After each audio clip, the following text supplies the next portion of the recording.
Hello, my name is Chris and I will review the 2020 Nissan Qashqai or Rogue Sport in the USA. I will go over the exterior, interior, and engine, then take it out for a drive and tell you why this is a good subcompact crossover. The exterior is nice and I got many compliments of Qashqai from potential buyers in the segment during my road test. Speaking of which, its shape is also functional as you'll see later. On the inside, it is very good for a subcompact with a good trunk which can obviously become huge if you fold down the rear seats. The rear seat is pretty roomy as you can see. I am 5 foot 9 inches for reference. Also, sitting in front, Qashqai has a great outward view. You sit high off the ground and you feel safe. It seems I've been repeating myself saying this driving crossovers. We always get the all-equipped models such as this SL Platinum, and I think in the subcompact crossover segment, price and value are very important. I also think the mid-trim all-wheel drive SV model is the best combination of options versus price. You get 17-inch mags, sunroof, remote engine start, heated steering wheel, dual-zone climate control, all that for $30,000. This all-equipped version has a Bose sound system, 19-inch wheels with dreaded low-profile tires, Pro Pilot Assist, which are electronic driving aids, LED headlights, navigation, and leather seats. Well appointed.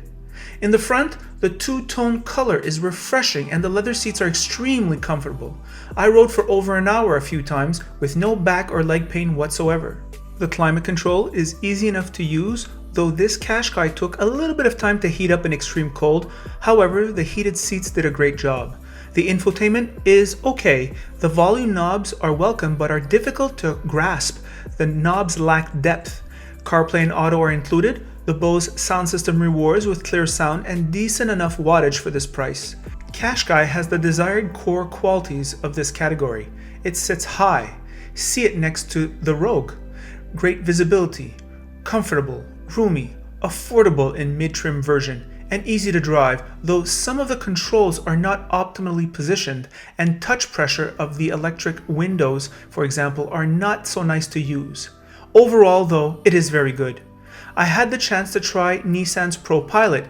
It activates with the touch of a button and was very effective on cruise control on the highway, never jerky, nice driving aids.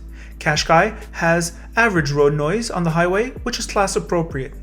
There is an independent rear suspension which explained why the ride was so good, one of the best in the category, and that goes a long way in providing a superior driving experience.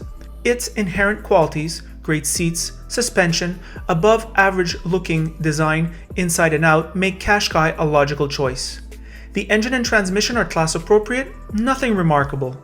A 2-liter 4-cylinder makes a small 141 horsepower and 147 pounds of torque and goes through a CVT. Fuel economy of Qashqai stands at 9 liters in the city and 7.7 liters on the highway.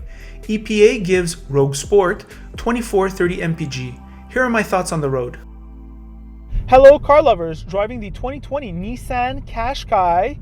I've had this vehicle for over a week, so I have some pretty interesting things to say about this vehicle. First of all, a few remarks about the class.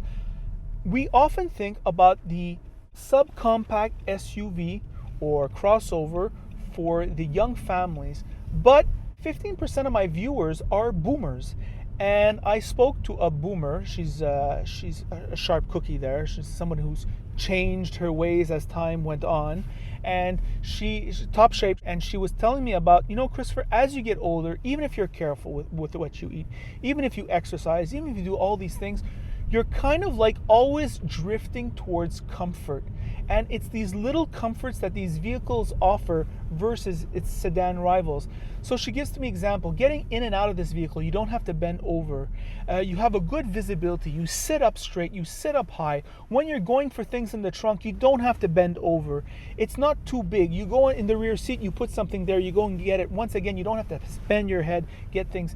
It's just from a body wear and tear point of view, it's a more enjoyable experience. So I thought it was important to say that because it's important to say who we're doing these reviews for, and it's not just for young families. On the outside, very attractive. My friend, she loved it. She thinks it looks very good on the outside. She thinks it's very nice on the inside. The two-tone colors here on the inside breaks things up. This is the all-equipped model, and it is very expensive, and I haven't seen a lot of all equipped models on the road, I think people go for the middle trim, and I think that's where the value is. Also, when you're shopping with Nissan, don't forget that Nissan, I heard from Ross just before, he says that Nissan tends to bargain a little bit. And that's interesting because often when we're shopping online, we don't take into account bargaining, right? So with the brands that bargain, we should perhaps go to the dealer when buying a vehicle and see what they're offering. The interior ergonomic, now I have to say there is just enough room here for me and Ross. We're not quite rubbing elbows. We have a great visibility. We can see out. There's a short turning radius, which is very convenient for urban driving. I have room for my legs. Nissan even padded the transmission well, which is a premium feature, even in this all-equipped model. The steering wheel feels cheap, the leather quality feels plasticky, and the rim feels thin. But I must say, I did not find it that distracting during my week. The seats are above average, well above average. They are very comfortable. The leather quality is very good, price appropriate. No problems there. Really good stuff. The suspension is playful. It's not rough.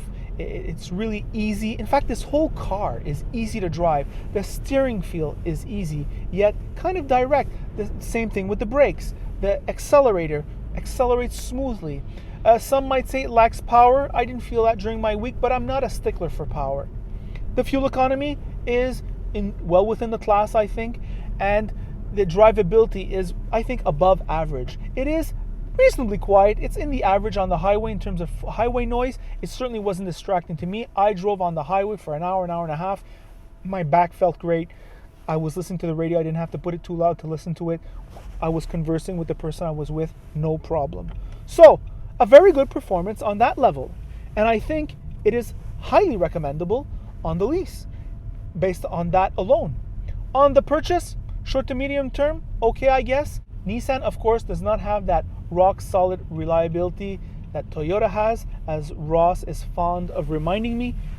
It's a question to ask your mechanic. Usually with these brands, I tend to lease them, and if I see I have no problems, I buy them out at the end of the lease, and I think that's the best way to do it. So, those are my thoughts. If you like this video, like it. If you don't like it, don't like it. And if you really like it, well then of course you should subscribe. And if you really like it, you can click the notification bell, or you can go and follow me on Instagram, Christopher Car Reviews, and I post pictures of the vehicles I will come out with as a primer.